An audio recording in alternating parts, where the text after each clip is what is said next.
G'day, hi, and welcome. Let's just jump into this. Alright, motorcyclitis, or motorcycle fever, or two-wheeled contagion, uh, Maximus Brachius, uh, Burnoutius, Wheelius disease, also known as addicted to motorcycles. I'm in one of those moods just to talk about bikes. I don't even really know what my goal of this video is going to be. Just a nice little topic on bikes. Bikes I've seen, bikes I've ridden, bikes I would like to ride, different technologies, stuff like that. And usually around this time of the year, which is the 28th of January, so right in the dead of winter, pretty much here in Canada, like where it's just too cold to do anything outside, and just you sit there and you long for your two-wheeled adventures. So I'm hoping to get my bike back on the road this year, and hopefully getting another bike. I've come to the conclusion that you really need two bikes. We'll start there maybe, because it seems like not everybody can afford two bikes, obviously, but it seems like one's breaking down. Like whenever a motorcycle breaks down, it breaks down and ruins your entire season. It's like, okay, you only need a 37-cent part, but it's going to take you 18 weeks to get it. You know what I mean? Years ago when I worked in the motorcycle shop, that was one thing. Like guys would want their bikes tuned up. Like, oh look, it's May. Can you tune my bike up for the season? It's like, yeah, we got 65 bikes in here, but take a number, we'll do it. But you're not getting the bike back till June, end of June. You know what I mean? So I would recommend anybody that is going to get their bikes tuned up, like now is the time to do it. Like now is the time, because uh, beat the rush. Like the spring tune up. Usually they can do a tune up pretty fast, but once the motorcycle shops like get into that, like we're tuning bikes up mode, they usually like have like mechanics that are just like, okay, you two, all you do is tune up bikes. You two, you fix like like regular customer bikes, for other things. Like when the bike's in there for something other than a tune up. So a tune up is oil change, tune up, all that stuff. Just an overall health condition of the bike. When you take it to a mechanic, like you're gonna wait. So it's what I would do is all that stuff in the fall if you can. Now, like most people, you probably don't have a place to work on your bike in the winter, and that's my problem. Like now's the time for me to work on my bike, but I don't have a nice heated place to work on. So, well, just work outside. Yeah, it's minus 35, minus 40 out there. Yeah, you're just not going to do any. You're not going to do any wrenching out there. Your concentration goes pretty quick when it gets really cold. But I don't have much left to do on my bike. There's basically I got to check out the injectors and the what you call it? Not power command. Well, I guess you can call it a power commander.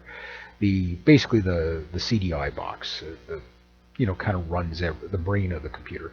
I just got to kind of like test some leads on that and see maybe that thing is done, uh, or maybe, and yeah, if it's not that, then it's deeper into the engine that I got to go. Basically, I have 3 cylinders out of my 4 cylinders running, and I still haven't figured out. Got lots of fire in the plugs. Like, I mean, I had so much fire in my plugs that even in broad daylight, you could still see these things were like blow torches. They were. I was like, wow, that bike's got lots of fire. So that I know that part of the CDI box is working.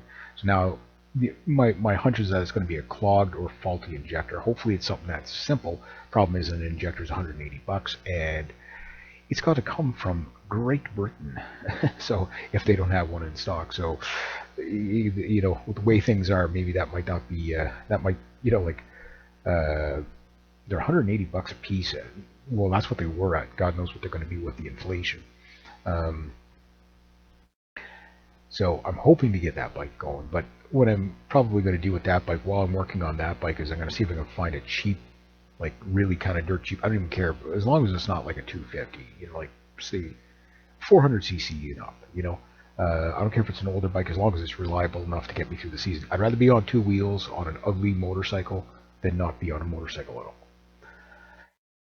Plus, they're something cheaper to run than my big trucks. I got like 3 trucks, and they're all in needs of parts and stuff like that. So, like, I mean, nothing I have is going to be fixed overnight. Put it to you that way. So it'd be just nice to be able to get something reliable enough. Now, the problem I have here in my area is probably the same problem everybody has in their areas. The bikes you want are always the ones that are the most expensive to not so much buy but to run. You know, um, for example, if you have a Ducati, I mean, I don't think there's any next to a Ducati. It'd probably be say like Aprilia. Those two bikes are like you buy them new and like you're putting thousands of dollars of repairs in them by the end of the year. But yet people still want them, and it's kind of funny how like some bikes get these reputations of being these prestige bikes, but they're always broken or breaking down. Like you know what I mean? Like like Jaguars, you know, like cars. The same thing. Like they're really horribly unreliable. You know what I mean? Maybe not horribly unreliable, but they're unreliable. You know, they're really high maintenance. Ducatis again high maintenance. Now, mind you, I think they're starting to come into the future, going away from the desmodromic valve systems that they've been using forever, which I believe Norton is the one that came up with that. Um, but they, you know, and they're going to go to overhead cams, which would, come into the future and be 10 times more reliable. The whole point of the desmodromic system was back when valve springs weren't as good.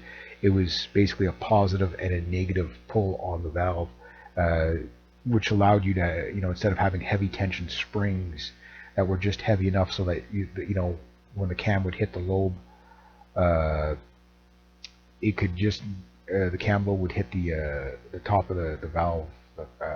It's like a little cap or whatever, or a rocker or whatever it would hit. It would just, or if it was a push rods back in the days, uh, move the rocker just enough to have just enough spring tension so that it'd keep the valve closed, but just enough that it could still be pushed open. So I don't know, like a valve spring might be like say 60 to 120 pounds tension depending on it.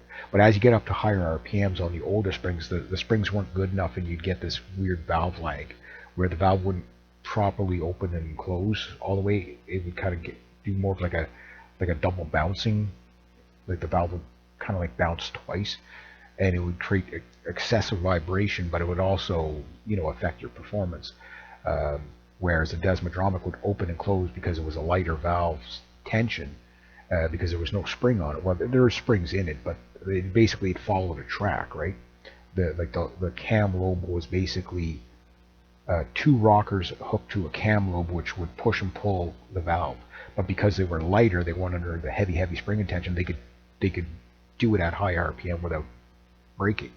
Um, However, one of the problems is that if you don't let the system warm up enough, you will break stuff. So, and you have to adjust the valve, desmodromic valves. You have to adjust them like the '90s bikes were like every 1,500 kilometers or so. Like, so these are bikes you're going to spend more time wrenching uh, than riding, right? Now that they're not as bad, I don't think. But I'd still like to have a Ducati at some point in my life. But I don't know if it, like as a first bike, Um, but like I say, the cost to run them is so expensive. A Ducati Monster probably wouldn't be too bad. They're kind of a cool bike. Naked bikes are kind of, like the FC06, 07s, and 09s and stuff like that. Those bikes are pretty reliable. My cousin has an FC06, and good torquey bike, good learner bike actually. Um, the sport bikes, you can't beat the Japanese for reliability, really. I mean, you got bikes from the '90s that are still running. Most of what gets them is just the electrics, like stators and stuff like that, burn out.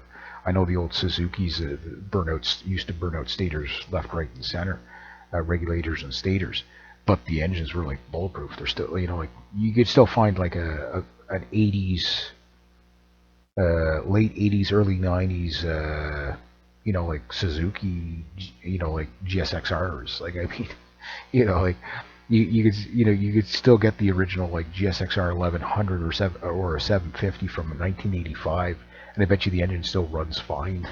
You know what I mean? It's probably slightly out of time or whatever, but it'll still do. A bike will still do like 150 miles an hour. It's ridiculous the engineering in those things. Um, Yeah, so I'm looking at different bikes again, and I'm trying to get out of the like a lot, like for example picking up a VMAX. The only thing about the VMAX is that it's like a Harley. It doesn't handle. Like you've got way too much engine for the. I mean, the newer ones aren't as bad, obviously, but way too much engine for the chassis. You know, like you got a sketch chassis, really sketch brakes, really sketch, suspension, especially on the older, like the first gen, second gen VMAXs. But you got all like, like 120 horsepower, and I guess the newer ones are like near 200 or something stupid like that. So it's like, yeah, so complete torque monsters, right? But I don't know, maybe for a second bike, the problem I have is the cruiser market doesn't appeal to me anymore. It used to. I like cruisers, whatever. But when I was growing up, okay, I grew up obviously on three-wheelers, four-wheelers, and dirt bikes, right? And when I was a young man, I was into Harley Davidsons. So it wasn't about the speed. It was just about putting along and, motorcycle rallies and stuff like that, which I can't wait to see another motorcycle rally, stuff like that. It's kind of hard nowadays because everything being locked down all the time. But the thing is that I wasn't into sport bikes when I was younger, like to own. Like I respected the technology. Obviously, wanted a Ducati 916 at one point, or a Yamaha R1, or a Suzuki Hayabusa. So I got to get a little bit of water here.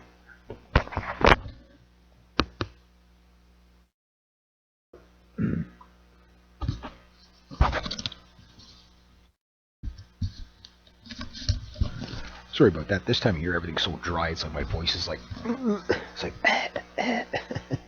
But anyway, yeah. So I remember, like, some of my friends that, like I used to hang out with, if you wanted to call them biker friends or whatever. Most of them were Harley guys or cruiser guys. That's what most of them were. But I used to hang out in the Ottawa market, and in the market in Ottawa is that area itself is like the Bytown market is one of the first, some of the first buildings in Ottawa. So we're talking like 1700s, 1800s, like that old. The Chateau Lafayette is the oldest bar in the city. It goes back like there's now that you go in there, it looks like a modern place, but the actual building before they fixed it up, there was musket balls still stuck in the wall. uh, when they dug up the floor, the timbers that hold up the floor are like huge. It's a heritage building, right? It's a heritage building, and it's still open. But anyway, I go down the market on a Friday, any night of the week you can go, but like particularly on a Friday or a Saturday night, it was awesome. After 5 o'clock, they would close off the Bywood Market to cars. You couldn't go through there. Obviously, ambulances and stuff could, and bikes would park on both sides of the pavilion, but they'd mostly park on one side. And any given night, you could have 400, 500 motorcycles down there. Any make model, from scooters, YSR 50s, right up to, at the time, the biggest things were like the Kawasaki Vulcan 1500s and Goldwing 1500s. I think those were the biggest ones back then. We're talking 90s, right? And you'd go out there and you'd talk to this guy, you'd talk to that guy, and whatever. So my first bike was a Kawasaki LTD 440, right? So I met a whole bunch of people that way. And that was in 92, 93, 90, yeah, 93, sorry. 93 or 94. Anyway, yeah, 93. I went to Daytona Beach in 93. Yeah, in 93. And then I got the bike in 93, 94, something like that. And you'd go down there, and because you were driving riding a beginner bike, so to speak, like the Harley guys, they didn't really care about your bike and whatever, but they would talk to you a bit, right? The VMAX guys, they didn't talk to anybody but VMAX guys. The BMW guys, well, they didn't talk to anybody but BMW guys. The sport bike guys, they'd laugh at your bike. They didn't care about it, right? But most people were pretty decent. They were, yeah, it was a bit cliquey or whatever. Like the sport bike guys and the Harley guys didn't talk, But then you had your CB750 guys, Honda CB750 guys. These guys talked to everybody. These were like the ambassador to the motorcycle world. They were all weirdos. Every single CB750 Honda CB750 owner is a weirdo. Period. Full stop. Not going to apologize. But they were all nice guys. You know, they were fanatics about the CB750. Like they knew everything. Like every one of these guys pretty much tore that bike down. Like they would basically be tearing the bike down, like on the side of the road and putting it back together. They knew it so well. It's like it's like there's nothing wrong with the bike. Why do you keep taking it apart? You know what I mean? It runs fine. Just leave it. You know, there's still a lot of them out there still running. It's like, yeah, but I had to change the head gasket. No, you didn't. You just did it because you could. You know what I mean? I remember talking to one guy. It was just like, why do you keep taking the bike apart? Like it never breaks down. You know what I mean? Like there was no reason to take it apart, but he was taking it apart. Like I say, there was just this fanatic kind of CB750 kind of culture of we have to take it apart and put it back together, you know, thinking there might be something wrong with it. It's like, but it's like, wait till it breaks, you know, like the rest of us guys that had bikes that broke down all the time, it's like, you know, I mean, we had no choice but to fix them. You know, it's like when it's running fine, just freaking ride the season, do that shit in the winter. And if you don't need to take it apart, don't. But anyway, yeah. So you had all kinds of riders. There was Triumph guys there, but the Triumphs at the time in the 90s were really kind of few and far between that you'd see, you know. Same with the Ducatis. You seen them, the odd one. A Bimota, I remember there was a guy, he had a Bimota. I only ever seen two of them in my life.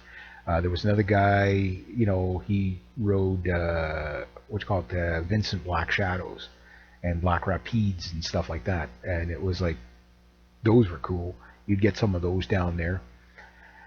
You'd get like the old R75 BMW guys. I ended up getting my second bike was a BMW R60/5.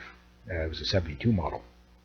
I love that bike. Like that bike really kind of, I think, was the perfect second bike because it had a little bit of everything. It was a heavy bike, you know, so it wasn't fast. I mean, it would top out at 126 miles per hour if you could get it up there. Sure, it'd do it. It was like a freight train. It was slow to get up there, but once it was up there, you know, was super reliable. Had the most interesting kickstart on it. Kind of came straight out on the opposite side of a conventional kickstart, and it was really cool to start it that way. You know, people were like, you know, the horizontally opposed engine was, you know, the airheads were cool engines. They were very cool. So 600 cc's, not too big, not too small. A shaft drive, pretty much maintenance-free bike. I mean, the only problems I ever had with that bike was in the beginning, I had a faulty plug wire, and I was using the wrong heat range of plugs. But once I sorted that out, the bike was just top-notch reliable. However, the big carburetors never ever, you could never synchronize these things. You could get about 55 miles per gallon on this bike, but you could never get them to both run completely synchronized. It just wasn't going to happen. But it never left me anymore. So I was kind of like the CB750 guys, where I was always tinkering with the carburetors on it, which were really easy to work on. I mean, that's one thing that was great about the BMW R60s and R75s and all that. The airheads were so easy to work on. Like, you know what I mean? Like, there was really, you could work on almost the entire engine without removing a single, like, you never had to take the tank off unless you were going to the coils. You know what I mean? But yeah, no, it was a good bike. It was a good bike, and I rode the piss out of it. Like, I put about 25,000 miles per year on it, which would be about 40,000 kilometers a year on these bikes. Mind you, it was the only vehicles I had, right, at the time. And so I just, like, just lived on these things. But one thing that I really liked about it was, even though I was still a Harley guy, and after that I would get my 1948 Harley Davidson Panhead, the thing about the Beamer was it went around corners pretty well. Like, there was a couple of, like, roundels that you would go through getting onto the highway, and you would come on these long like entrance ramps to the highway, and they were like almost like a big half moon, like kind of circle back a bit more than that. And if you got into a good lean going around the corner, yeah, you would scrape the cylinder heads on the Beamer. And the tires were like the front tire was a 19 inch. I can't remember its width, but it was a 19 in the front and a 18 in the back. So these were like a sport touring tire. They were spoked, but they were a pretty skinny tire. So the bike obviously switched directions really nicely, even though it was kind of a long bike and stuff like that. It was a very nice handling bike for its time. By modern suspension, obviously, it was sprongy suspension, whatever. But it was a fun bike to get into a corner. And I always noticed my cruiser friends could never corner like that. Because this bike was kind of halfway between a sport touring, which is, I guess, what it really was, but had kind of like a calf racer-ish kind of attitude towards it as well. So, although you would never call it a calf racer or a dedicated sport touring bike, it was just a bike that kind of did everything well. And if you ended up going a little bit off-road with it, it wasn't a dirt bike, but you had some ground clearance, so it wasn't too bad. It was a kind of a go anywhere bike. It really was. Again, a heavy bike, but it was like 600 pounds for a 600cc 40 horsepower bike or whatever it was. 40. It wasn't very high horsepower. 4-speed transmission, so very clunky, but it was really cool. Basically I'd leave the bike in second gear and just drive all around the city in second gear. But second was a little too slow, and third was a little too fast. That was the only thing I didn't like. It was like always wanted second gear to be just a little bit taller. First gear was just too low. There was no point in using it unless you were, had a passenger or something on the back. Big bench seat, lots of room. But it was a good second bike, and I got that bike for like $1,900, right? Back then. And now that same bike, fully restored, would be about $12,000. Yeah. Never get rid of any of your bikes. Just hang on to them until they go up in value and sell them for ridiculous prices. But the thing is that there was a lot of cool bikes out there, and one category that was coming out was the naked bike thing. The naked bike is a weird kind of thing because it's a bike that it wasn't a calf racer and it wasn't a sport bike. It was something in between. Now, what Ducati did is they brought out I think it was in the just I think it was just before the 916 came out.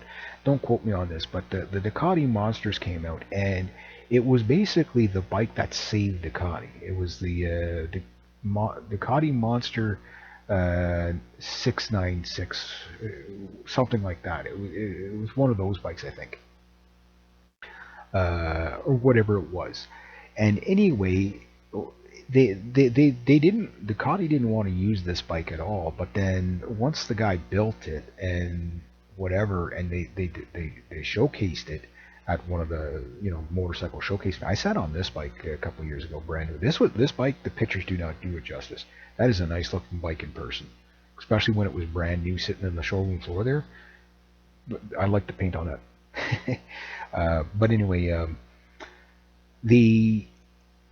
when they showed the bike, it's like it made sense when you seen it. I always found like a Ducati Monster doesn't look good on the internet. It does not look good in magazines. It does not look good in pictures.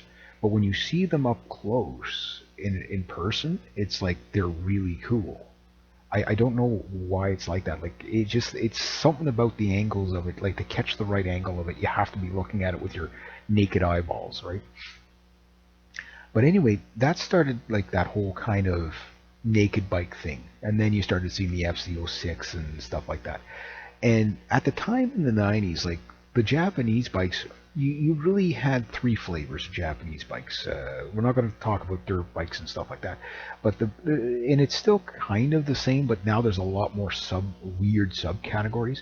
But it was either you bought a Harley clone cruiser, or you bought basically a sport bike, and then your third option was either a touring / muscle bike.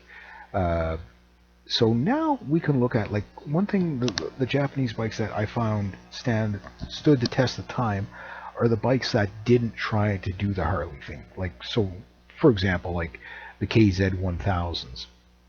and the Z1s and stuff like that. Those things are sought after because of what they were. They were fast bikes, they of their time. The CB750, same thing. They were a cruiser, but they weren't trying to be a Harley.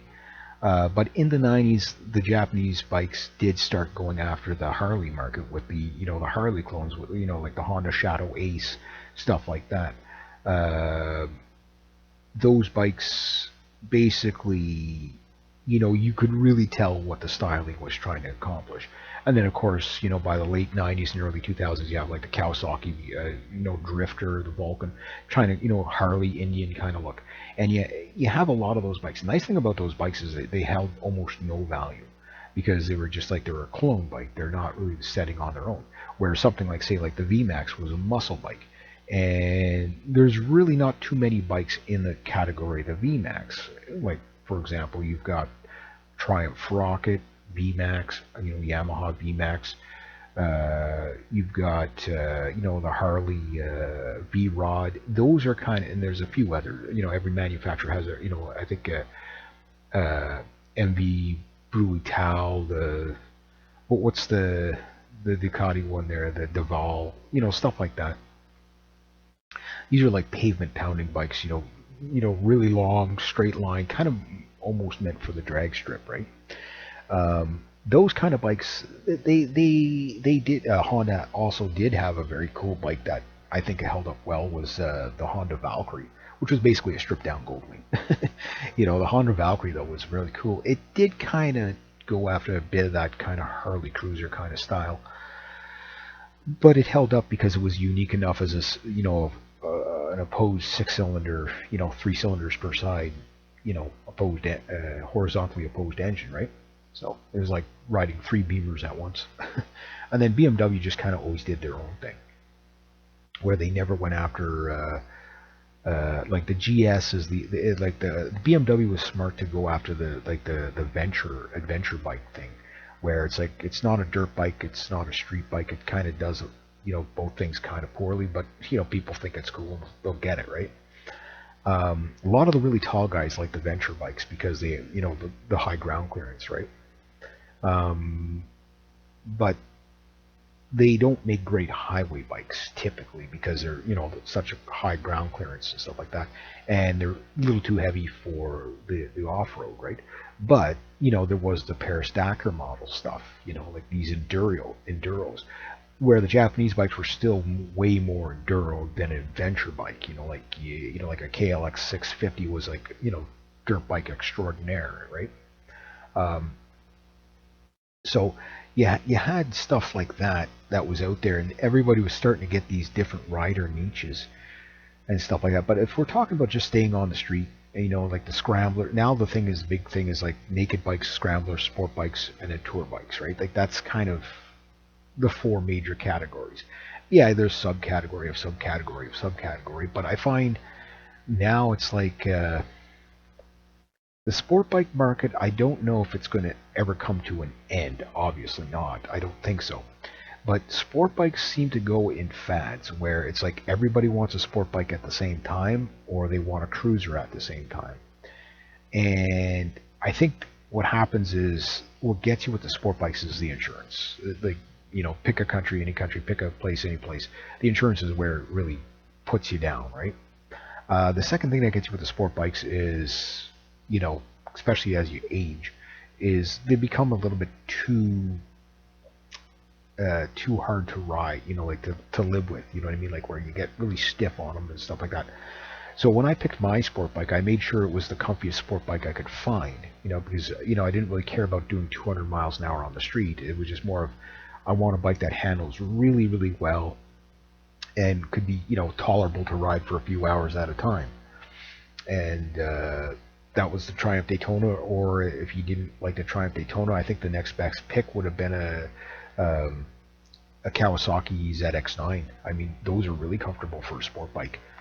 And then after that, maybe a Suzuki Hayabusa, if if you wanted to kind of almost go sport touring at that point. The other option is sport touring. So for your second bike or third bike or whatever my case would be, bike number 7, I think. Like I don't own 7 motorcycles right now, but throughout my life I've had quite a few, right? The I want to keep the sport bike, but what I think what I'd like to do is have a track bike, a dedicated track bike, even if I only use it once or twice a year. But right now the world is kind of a weird place. Everything. Like you don't want to be buying stuff that you just can't use. Because everything's locked down all the time. So another sport bike would be fine, but the insurance is a killer. So a naked bike gives me the handling of a sport bike. Uh,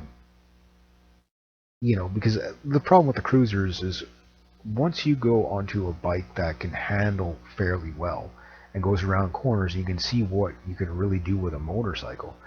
A lot of times, getting back onto a cruiser is just like you feel so limited because every time you get a nice patch of corners, some sweepers, it's like you have to slow down because you're going to be dragging pegs in or the pipe or the frame, every time you go through, right? Whereas on the sport bike, you just you can maintain speed and go through. You don't necessarily have to go any faster, but it's just you get a nice smooth run through, and it's very glorious going through the corners, right? So the sport touring kind of I think gives way to the cruisers give way to like a sport touring bike, because the sport touring again gives you the best of kind of all worlds, where you're comfortable enough sitting there, you're in a proper riding position, where your knees and your back are not going to hurt, and you can handle the bike, nimbly without being hunched over all the time, right? But yet it's still comfortable enough you can sit on the bike for hours. So sport touring is pretty good. The problem with sport touring is it's to divide the sport versus the touring, where you get, say, like a 50-50 bike, where it's like it's at home touring as it is, winding through the corners. I think the Triumph Sprint is probably a good example of this, where it's kind of like maybe a 45-55 in favor of sport. You know what I mean? Where, but yet if you wanted to go cross country, it wouldn't be too bad. Where, say, something like a Goldwing is like pretty much 100% touring. You know what I mean? Like it's a bike that, yeah, you can go through corners, but you're not going to have the fun on the corners. Although I've seen some pretty impressive Goldwing riders. I gotta say, like like the Yamaha Venture Royale, the Suzuki Aspencade, or I think, or Cavalcade, whatever it is, and then of course the Honda Goldwings. Pick a generation, any generation.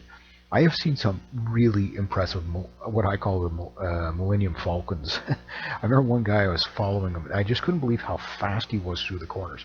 But he knew like the max lean angle of his bike, which is not bad on a Goldwing. It's better than what it would be on, say, like a Harley or something like that typically, but it's not much better. You know what I mean? Like an average Harley only angles like 22 degrees, which sounds like a lot, but you get like a bit of a divot in the road or whatever. And that's most cruiser bikes, like especially bikes that are lowered, it's even worse. You might only be able to lean over 18 or 15 degrees. So to me, that's kind of dangerous. You know what I mean? Like when you're going through like really sharp curves and you have to slow down so much, well, then you have to worry about the traffic behind you, right? Obviously, use common sense going through a curve, but like you see all these people lowering their bikes, particularly women. They tend to lower their bikes. But let's say you got a lady on, say, like a Ninja 300, and she lowers it 2 inches just so she can actually put her feet down or put a foot down, whatever. That's not going to be bad. That bike's still going to corner fantastically. You know what I mean? Like those little 300s can zip through a corner epically because they're so light and nimble, right? But you get, say, a lady on, say, like I don't know, an old Yamaha Virago or something like that, and it lowers that. She'll be banging the pipes every time she goes around the corner. Or a Sportster or something. Like Sportsters are, any lady-owned Sportster is almost always going to be 2 inches lower, and the bikes are already too low to begin with, if you ask me. You know what I mean? Like it's just because a lot of people don't understand. Like some bikes, you're meant to only be riding with one foot on the ground, right? Sport bikes are like that, and that's why you get your leg danglers. These are usually people that have never taken a course and know how to properly ride a motorcycle. You need ground clearance if you want to go around corners. And I'm not saying you have to be Valentino Rossi or Marc Marquez, but what I'm saying is you need to make sure that when you're going around the corner, you're not snubbing stuff and getting scraping pegs. I've done that enough on my cruisers. I remember even on my chopper, which was a rigid frame, it went around the corner okay, but not, with those highway pegs, they were always hitting. You know what I mean? And the exhaust would hit the, like, you know what I mean? Like, and you'd scare yourself sometimes. You know what I mean? Like, it's like, okay, you go into a corner at the, just at the regular highway speed, and the corner starts getting a little bit too sharp and whatever, and it's also you start hearing stuff scraping, and it's like, you can high side a bike doing that, and you see that on like for example, you watch footage of Tail of the Dragon, you'll always see the Harley guys scraping pegs, and and sometimes what happens is they scrape the peg, and it just takes enough weight off the wheels that you'll actually go straight across the road and into the ditch. You know what I mean? Whereas you never get that problem on a sport bike. A sport bike is just the guy's usually going way too fast for his skill level, right? So coming off a going from cruisers to a sport bike, the sport bike spoils you on the handling. Pick a sport bike, any sport bike, older one, new one, whatever. You're going to go around a corner pretty good. But the insurance is going to punish you, right? And your back is going to punish you, and your knees are going to punish you. I've never had my back and knees really hurt, or back and wrists hurt, because I can hold myself up with my core pretty good on the sport bikes. But I've always found my knees get really, really cramped, like that. Like after like the first, say, hour and a half. Like if I did an hour, got off the bike, I could do another hour before I'd get stiffened up on my bike. But if I did like say like an hour and a half, and then after that it's like every 15 minutes I got to get off the bike. It seems like body just the way my body is, right? I nearly bought that bike. It got sold before I could buy it. CBR. It was a nice bike, but then like when I went into the Triumph dealership, this was a few years ago when I bought my bike last time I was in there. I remember getting on the Triumph Thruxton, a bike I've always been really, really fascinated with. And I got on it, and the geometry of it was very similar to my old BMW R60. And I was like, this is sporty enough that you could have fun with it. And the bike is tall enough that you probably go around corners pretty well with the Thruxtons. And they do tend to have a racing class because of that. And what I noticed was that it was a bike that you could also live with on a regular basis. It was sporty enough that you would be able to go around corners and have a lot of fun, and obviously you'd have a torquey, low revving engine and probably okay mid-range on that parallel 900cc twin, right?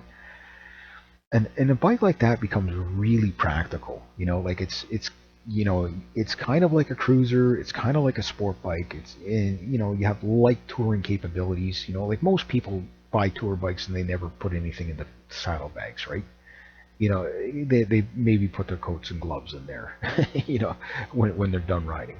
But there's some people, yeah, they do tour around it a lot. So like anything, tool to the job, right? I know for myself that the next bike I get, I definitely want to have the fun that I'm having on my Daytona, my TT600, because that bike just handles gloriously. They were known for their handling, and trust me, if you ever get a chance to take one out for a spin, do it. Like, they're great little bikes. But I also thought, the naked version of that would be like the Speed 4, right? Now they're called Speed Triples, but same bike except for you had an extra cylinder on it, right? And those bikes had the exact same chassis. Everything was the same. The only thing, it was a naked bike versus a sport bike, with the fairings, and there was slightly different tuning. Same compression ratio, 12.5 to 1. So the bikes move, right? So those bikes, again, you go around the corners. What you'll find is, like, let's say you're on a sport bike, say you're on an R6, okay, and the guy you're following is on an FC06. First thing you're going to find is that obviously the R6 is a faster bike from the mid-range up, but the low end, you're going to find that the FC06 is going to pull away from the light because it has lower end torque. It's, like the power kicks in earlier, and for most people that's probably better, especially on the street, because you're going to get all the fun at the low end, so you're not going to be breaking the speed limits, and you're going to have a lot of fun in the mid section of the power band, where again you're not going so fast that you're going to lose your license or die, right? So picking like another bike, is not really difficult when you know what you want, and it eliminates a lot of other bikes. Now, for me, I'd like to stay with sport bikes to a degree because I just like the sport bikes, right? I haven't quite outgrown them yet, but I would like to have a comfier bike to ride around for longer periods of time, but yet something fun. So you want to ride around all day. You don't want to be riding around something really, really heavy. I've ridden Gold Wings before. Yeah, I think I rode the 1500 at one point. I didn't own it, but like somebody let me try it. And I remember riding it. It was just like, yeah, it was like riding around in an armchair. It was pretty comfy, and that thing. But it's like you felt like you were in a convertible car, because when you came to a light, like you didn't just nimbly, go here, go there with it. You really had to treat it kind of like a car. It's a big, wide bike. It's heavy. Braking on a hill is especially with those big, heavy tour bikes, they do require a different skill set, and a lot of guys get into trouble. Especially there's like the problem with the Gold Wings is you can get them so cheap. You wouldn't think that would be a problem, but the problem is a lot of people think that's a good starter bike, and I'm like, Gold Wing's a horrible starter bike. Fine when you're up and running, yeah. A monkey can ride a Gold Wing at speed, sure, but that low speed handling is gonna, like you really got to know what brakes to use, and a lot of people don't realize like your back brake is your best friend at low speeds, right? And with these heavy tour bikes, what happens is why people dump them all the time is because they get at low speed and they never use their back brake. They always use the front brake and they're diving. If the handlebars are a little bit offset when you grab a fistful of brake like that, guess what happens? You basically laws of inertia take over and bike dumps itself, right? So yeah, like there's bikes. Yami Noob just did a video about bikes that you shouldn't start with. Obviously, nothing super sport whatsoever should you ever start with. I know there's people that have done it and got away with it, but there's a lot of people when it's like you'll watch like a YouTube channel say, I started on this, and it's like, okay, yeah, I give the guy 3 weeks before he's wrapped around a post, right? And you watch how they ride the bike, and they don't really know how to ride properly. Like riding a sport bike is new one, old one. There's just a different type of riding skills that you use, and if you don't use them, you're going to get yourself into trouble. It's not a matter of if at that point. The big one is at the low speed. A lot of people can't handle like sport bikes are strange. They're really good at high speed, but at low speed they can be really, really sluggish. And obviously, you're in a kind of an oddball kind of seating position. The jockey position doesn't do well at low speeds as much. You get used to it once you've ridden enough, but like a lot of guys still think you got to put both feet down. You know what I mean? Like no, like you put that 1 foot down. That's it. And it's weird for some guys to get used to that, but once you get used to it, it's no problem. But if you're not taught that right away, you're going to be spinning the bike out all the time. Again, put your feet on the pegs. Once the bike is moving, there's no reason for your feet to be dangling. You know what I mean? Especially on a sport bike, you'll definitely put yourself into the ditch. But what I find too is that obviously the power of them, right? Like you get up to speed so quick on them. But what I think gets people into more trouble on the sport bikes, especially like the newer riders, is how fast they stop. You know what I mean? Like they start braking like at the last minute. They don't realize that you got to slow down the traffic behind you before you start braking, because if you don't, people will follow you right till you start braking, right? And then once you start braking, then they, like you got a truck behind you, a tractor trailer behind you. He's not going to stop in like 50 feet like you are. You know what I mean? He's going to plow right over top of you. So you gotta think ahead of the bike. The big one is speed checking yourself so that you're not constantly climbing. You'll probably hear, and this is just a sign of somebody who doesn't know how to ride a motorcycle, is I can't ride slow. I have to go fast all the time. Yeah, because you can't control, you can't maintain throttle control. That's what you're saying. You know what I mean? Like, I'm not talking about the speed junkie. I'm talking about the guy that he thinks he's oh, I just can't ride slow. No, it's because you can't maintain throttle. And maintaining throttle speed on like consistent speed on a sport bike, well, you're like I say, you're every couple of seconds you're speed checking yourself and backing off the throttle. If not, you're just going to be speeding all the time. You lose your license, right? So bikes like that are, they're sport bikes. They're high strung, right? Whereas, like on my old BMW or I remember some of the Viragos I rode. Those were great. I mean, those you picked the speed and then you just stared at the cows going by. That like it was the bikes were just so solid on their speed. The Goldwings were good for holding speed. Obviously, they didn't have a super lively throttle. Um, the VMAX was you had to watch your speed on that one. The Kawasaki Vulcans, I remember trying the 50. That one was good. That one was really good. That one was like wherever you set the throttle, it just stayed there. I mean, it was almost like a cruise control.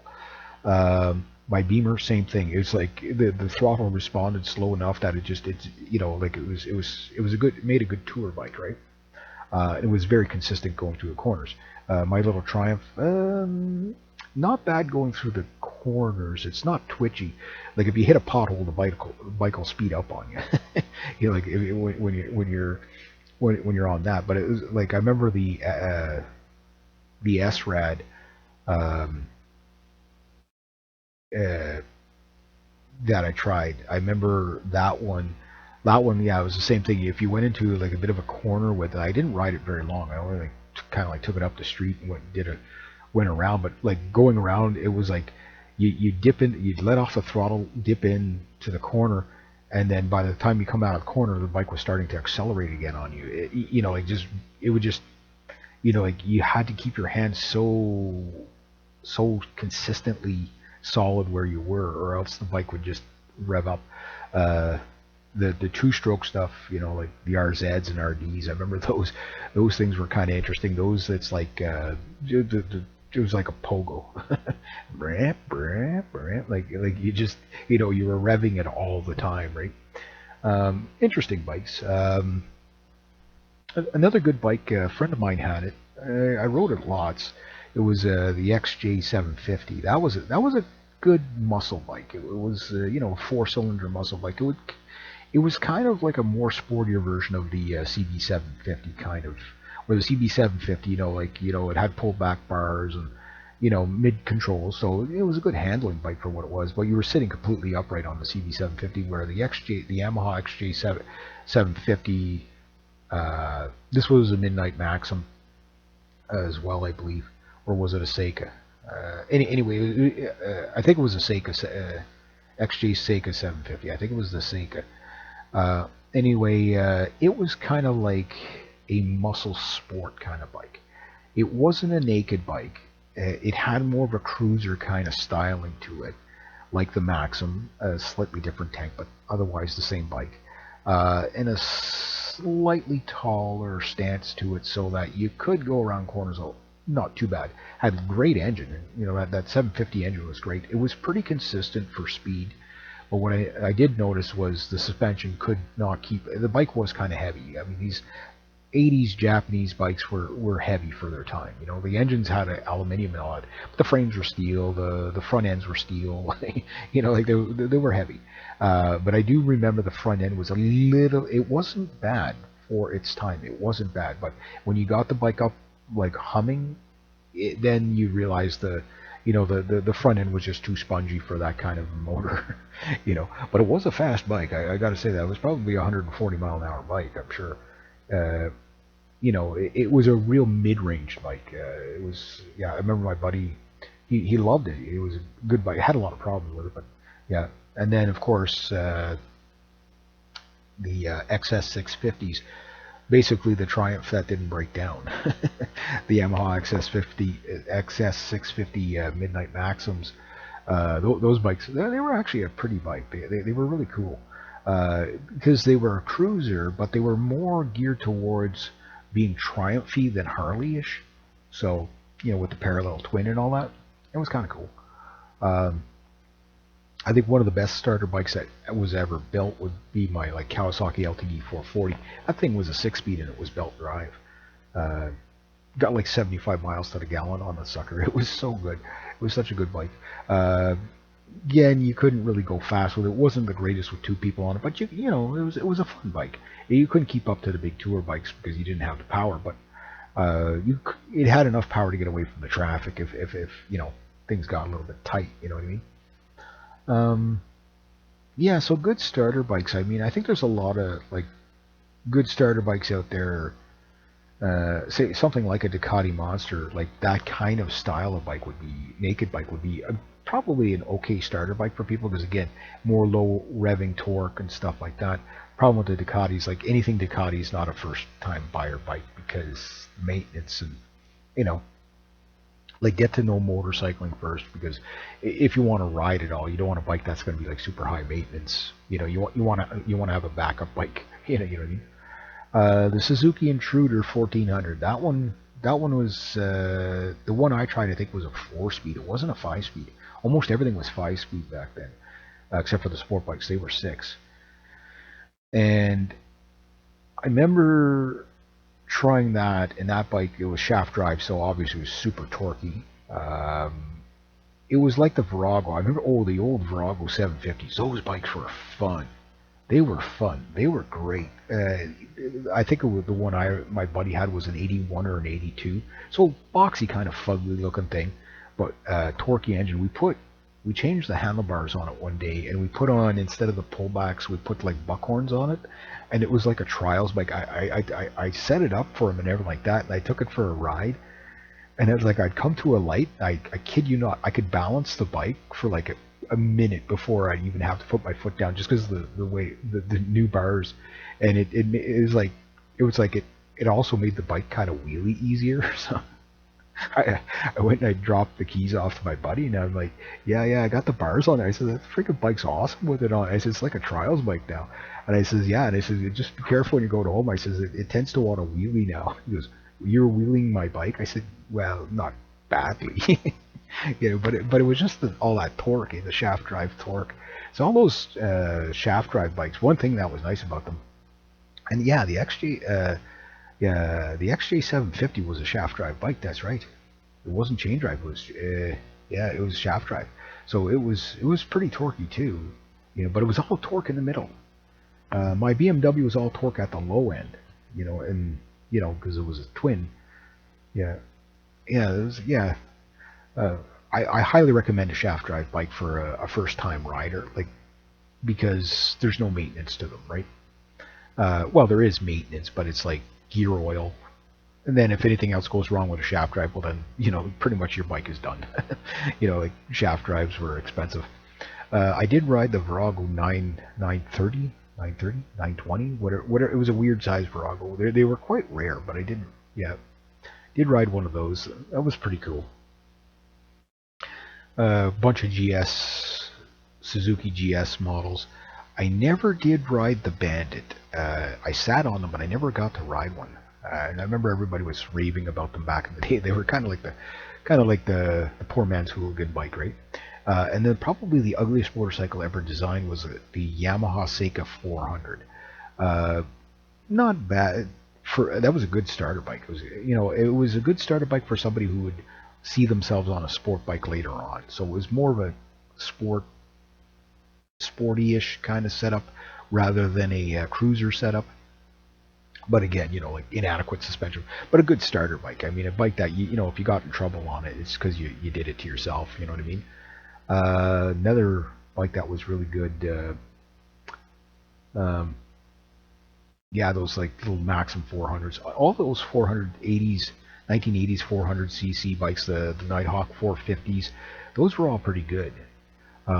Bikes now, like the Ninja like 500s, I think are probably a really good starter bike and a bike that you could probably have that bike for a long time before you needed something new. You know what I mean? Like it'd be a really good starter bike. other modern bikes. Maybe I'll do a video on just starter bikes at some point. But problem is almost every video is all about pandering to newbies, right? And stuff like that, which is fine. I don't mind that, but I'd rather do bikes, stuff on trying bikes that are you know gonna like make you think about your next bike. Like this. Okay, you've been riding for a couple of years on a starter bike, and now you're ready for the next bike. What's it gonna be? Well, one nice advantage I had uh, was that I had tried a lot of bikes. I was into the cruisers, and most people think they're into Harleys and cruiser style bikes at first, because the images and stuff like that. But once you start riding different machines and you realize that there's better things than cruisers out there, don't get me wrong, I love my cruisers, but like I say, once you ride a bike that can go through take a corner really epically, you tend to look at motorcycling a lot different, right? Again, the tour bike guys are going to be into the tour bike guys. They know what they want. The other guys are going to be into different things. The sport bike guys, they obviously know what they want. But like the guys that are kind of in no man's land, or girls or whatever, that got sailboats in there. Oops. But the ones that don't really know if they want to go like with an enduro. Like for enduros never did it for me because they were fine if you were off road, but like every time I've ridden them on the road, it's like my eyeballs are rattling out of my head. No thanks. I'll stick with a street bike. For as often as you're going to go off road, maybe a scrambler would be really cool. But you know what I mean? Like some of these tall bikes, they don't handle well. You know what I mean? Like they blow around on the highway. They're vibrating. They're not really comfortable. So it's kind of like if you're gonna like people buying scramblers because they like the look of a scrambler, but they put better street tires on it and maybe lower it down just so it's more manageable to ride. That's fine. But like for somebody who's like, going to be going off road all the time, well then yeah, those bikes make sense. Scramblers, enduros, and stuff like that. Adventure bikes, whatever. So, again, go out and try a bunch of bikes. Even if you just go to a motorcycle shop and just sit on them, like it'll tell you a lot about the bike, and you'll get an idea of what's going to handle. Like sit on one cruiser, you sit on another cruiser, you'll see which one you like more, but you'll realize the limitations after you've ridden them for a while, and riding different type of bikes gives you a comparison of okay, maybe you can find a cruiser that actually handles fairly well. Generally they typically get hung up on the corners a bit. You know what I mean? And again, I'm not talking riding like a madman. I'm talking about like people who've lowered their bikes, regardless of to make them look cool, and then they try to go around corners, and they're like, everybody saw that video of like, the Harley riders, keeping up with sport bikes and stuff like that. It's a guy just basically skidding around the corners. He's not really riding, like he's just burning out his tires. You know what I mean? The guy, like, I'm not saying the guy doesn't know how to ride. What I'm saying is the bike can't corner.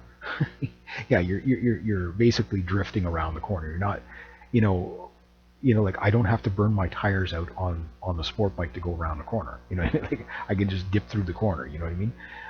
So yeah, some people get funny ideas in their head like that's how that bike can really corner. No, the bike can't corner. That's why he's skidding. If not, he'd be hitting the pegs and high siding the bike, right? So, so basically he's reckless and burning out his tires.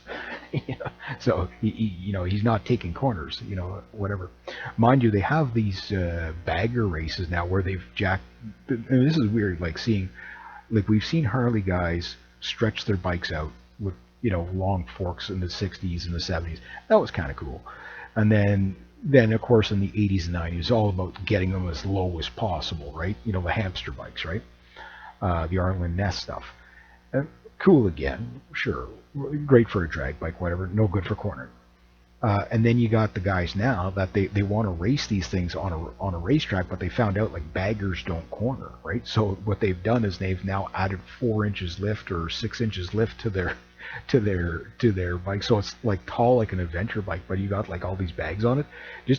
Just type in Harley Davidson bagger races. You'll see what I mean. Like it's amusing to say the least. Like the bikes do corner. There's no doubt about that. But it's like it's still sketch. It's still not a sport bike. You know what I mean? But it's pretty cool anyway.